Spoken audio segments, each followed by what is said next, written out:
And he was using terms like armed rebellion, mutiny, betrayal, treason. Those are not words that come easily from a Russian leader, least of all one who has shown himself generally so much in command as President Putin. I mean, he also said in that address to the nation that he encouraged people to not join the rebellion. Is that not in itself a surprising admission for somebody like Putin, that he has been forced to openly acknowledge that there is something happening?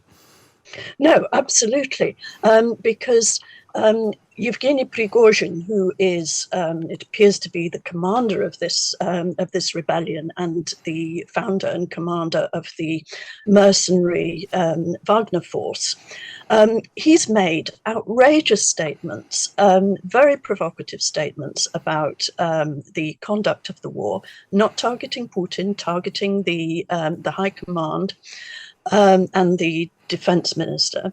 But Putin has not reacted to these, and they've not targeted Putin. This is the first time he's directly responded. And what he's had to admit is that a part of the country, okay, a small part, but the nerve center of the operations against Ukraine is actually in the hands of the Wagner Group, in the hands of Prigozhin. And it appears that this has happened with no resistance whatever.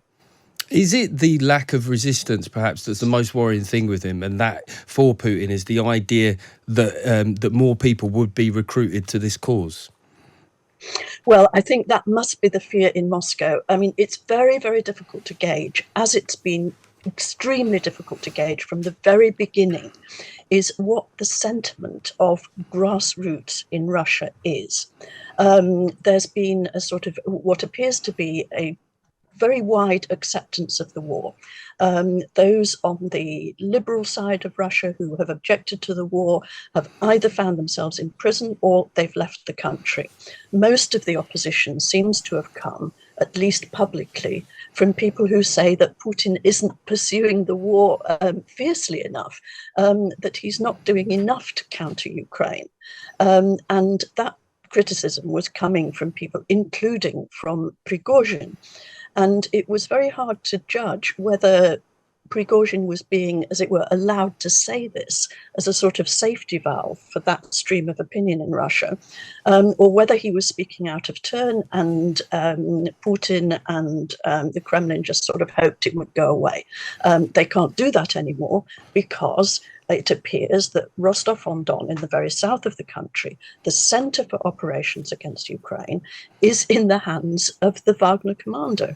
I mean, just one thing, because we're obviously all waking up and finding out a lot of, new information, to be frank. And, when we call it a mercenary group here, is this a mercenary group of fighters in the same way that, people would understand it in a common sense, or have they got a more sort of patriotic endeavour at their heart? I think that for many of them, there is a patriotic endeavour, and Prigozhin has definitely played on this.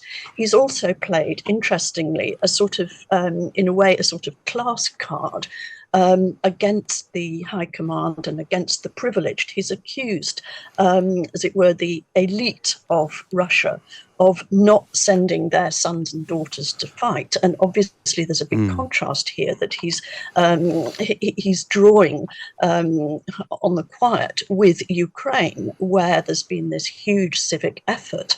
And I think maybe that class angle has an appeal in Russia, where the bodies of the dead and injured people are coming back and being given very little recognition.